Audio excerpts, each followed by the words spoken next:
Assalamualaikum warahmatullahi wabarakatuh. Pada kesempatan kali ini kita akan mempelajari tentang pengembangan produk dan inovasi pangan. Dan pada kesempatan kali ini kita akan membahas bagaimana pengembangan produk pangan itu sendiri.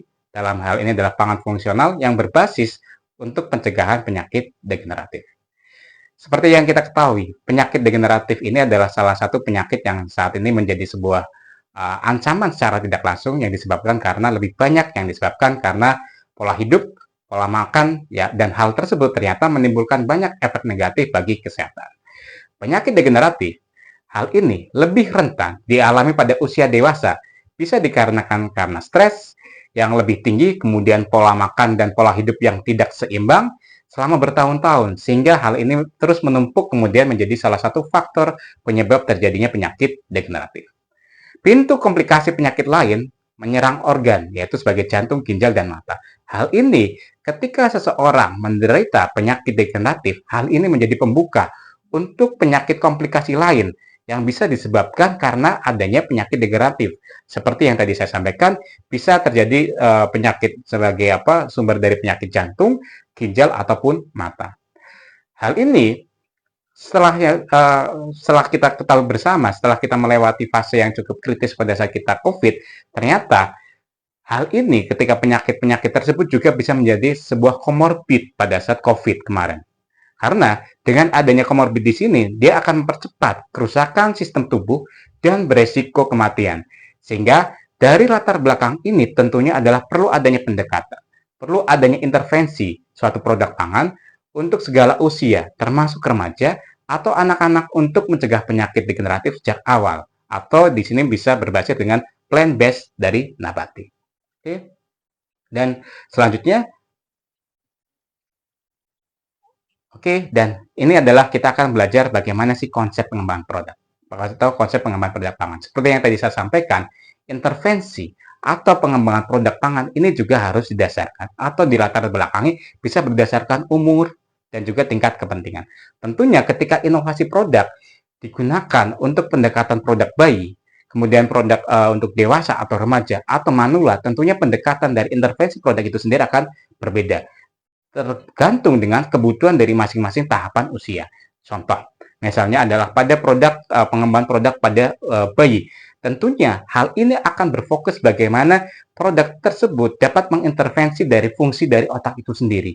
Karena ini menjadi poin penting. Hal ini akan berbeda dengan produk atau inovasi produk pada golongan usia dewasa atau remaja. Karena hal ini kebutuhannya berbeda. Ketika kita di posisi bayi, tentunya intervensi itu akan banyak kita kerjakan, akan banyak kita lakukan untuk pengembangan fungsi dari otak itu sendiri.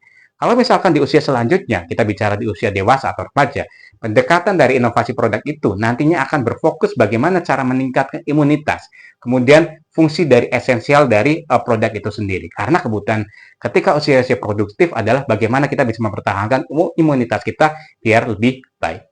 Kemudian, kalau di kondisi manula tentunya akan berbeda dengan kita misalkan pendekatan inovasi produk pada bayi, kemudian pada usia dewasa, pada manula.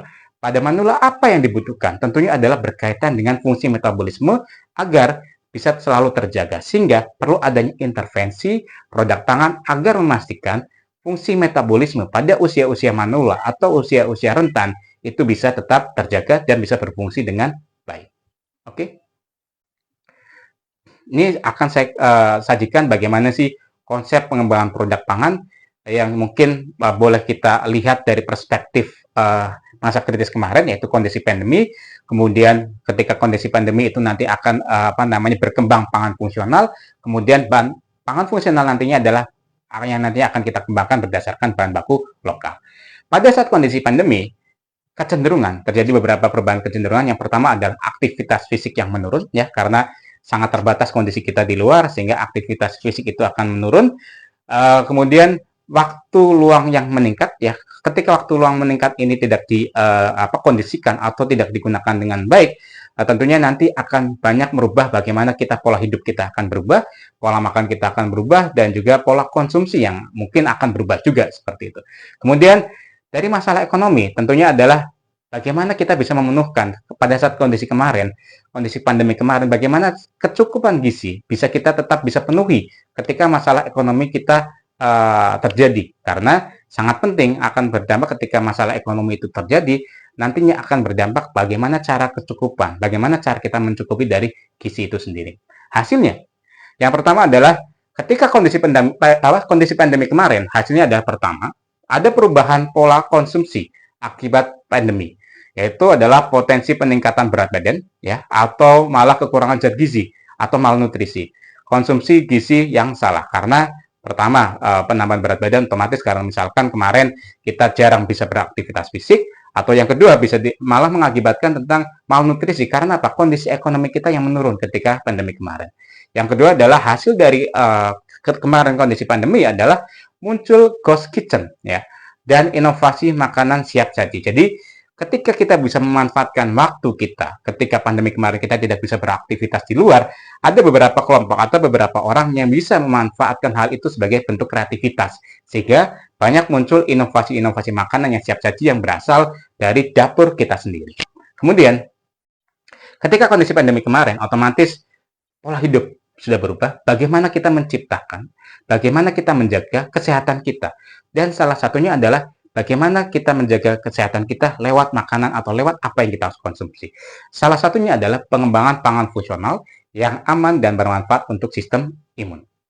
Kebutuhan pada saat ini adalah tentang pangan fungsional adalah pertama, pangan fungsional itu ada apa untuk meningkatkan sistem imun. Kemudian pangan yang aman dan bergizi. Yang ketiga adalah pangan sebagai berasal dari sumber nabati. Yang keempat, pangan yang dikemas dalam makanan sekali konsumsi. Dan yang keempat adalah banyak berkembang frozen food yang hal ini bisa lebih praktis ketika kita konsumsi. Hasilnya, ketika pangan fungsional di sini adalah inovasi pangan yang mendukung pola hidup sehat.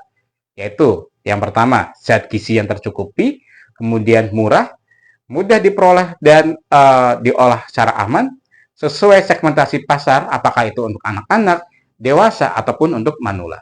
Dan kebutuhan dari pangan fungsional ini sendiri nantinya akan banyak dihasilkan atau akan banyak dibutuhkan atau berasal dari bahan baku lokal yang banyak beredar atau banyak yang bisa dimanfaatkan dari lingkungan kita sendiri. Daya dukungnya adalah pertama, ketika kita menggunakan bahan baku lokal, tentunya adalah komoditas pangan harus mudah diperoleh ya. Pasti ketika bahan baku lokal pasti itu akan lebih mudah diperoleh. Kemudian bahan baku lokal sehingga harganya itu relatif terjangkau ya karena kita mudah peroleh otomatis harganya itu bisa lebih dijangkau. Kemudian mengandung senyawa fungsional dan pastinya adalah mudah diolah. Alternatifnya adalah dari bahan baku lokal ini sendiri adalah bisa berasal dari umbi-umbian ya atau misalkan berasal dari olah-olahan dan buah-buahan. Kemudian bisa juga bahan baku yang berasal dari produk lainnya.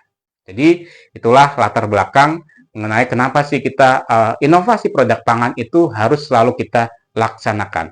Karena tentunya inovasi produk pangan adalah nantinya harapannya bisa menjawab kebutuhan akan zaman, kebutuhan dari masing-masing segmentasi pasar kita, seperti kebutuhan untuk anak-anak, dewasa, ataupun manula. Tentunya adalah yang sesuai dengan apa yang dibutuhkan oleh masyarakat. Jadi, sekian yang bisa saya sampaikan untuk materi kali ini. Saya ucapkan terima kasih. Saya tutup. Wassalamualaikum warahmatullahi wabarakatuh.